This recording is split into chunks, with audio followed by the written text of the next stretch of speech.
Welcome back to another one of Don's Get Your Health Back series. I've got Steve McDermott back and we've discussed many things about what stops people healing.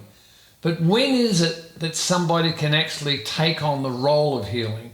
And where I want to come from here is I read about Tibetans who they might have to walk 26 miles to get to the doctor. And what I learnt was from the moment they start the walk, the healing has begun. Now, I had a chappie the other day who has had a host of conditions, and he finally contacted me and said, Don, what can I do? I've been everywhere. Please, can I do something? His conditions were that I introduced him to what I regard as a professional. It's somebody where I would go if I had a problem. I rang his place a couple of days later and his staff said, he's already getting better, but the appointment was a week away. You're laughing there, Steve, right? Yeah, no, exactly. It's a pattern of there is a solution. And even the vaccine mythic, well, not a myth, but the story of the polio vaccine was that someone developed a vaccine and that's what cured it. But it was the moment that they realised that it was a microorganism based, it all started to stop. And it disappeared overnight once they knew what the problem was. Absolutely. So it was when everyone had a fear, then it was being amplified. Whereas once there was wisdom and understanding, it didn't have the same effect. So I met a young lass once who had a leg that was about to be amputated, and I've got to be careful because people don't go and try these things unless you really have an honest belief system in yourself. Yeah. But it was 2 years and they said, we can't do anything. It's virtually gangrenous now. We're going to have to remove the bottom half of your leg.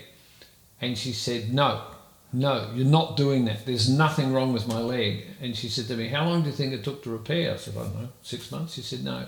It started repairing the moment I told it there was nothing wrong with that leg. How awesome, yeah. The power of our belief is outstanding.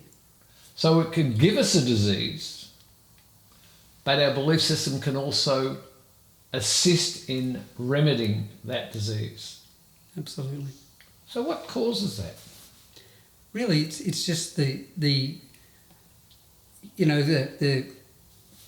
go back to this theory of creation. When God was asked, what do we call you? It was I am that I am.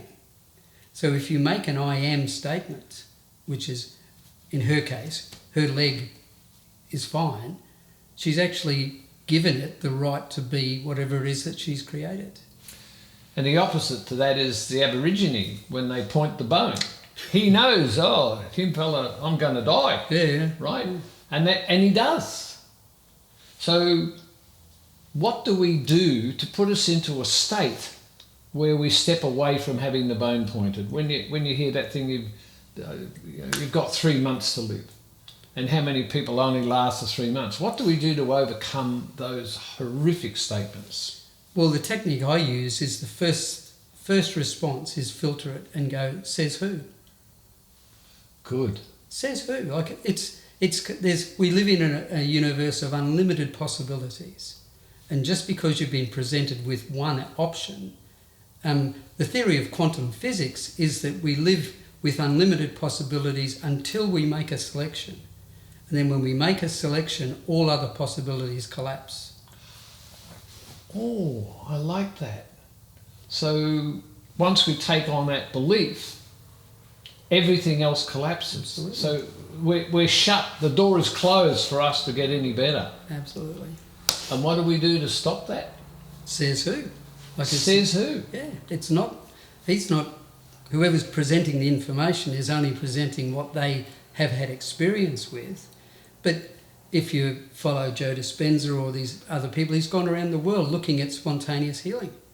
And there's hundreds of thousands of cases where people have healed spontaneously. There you go. Let's all jump onto the spontaneous train and head down that path of Says who? That's not happening to me. And I've witnessed many situations where people have done that. Says who? No, that's not me. I'm not going to believe that. I'm moving on.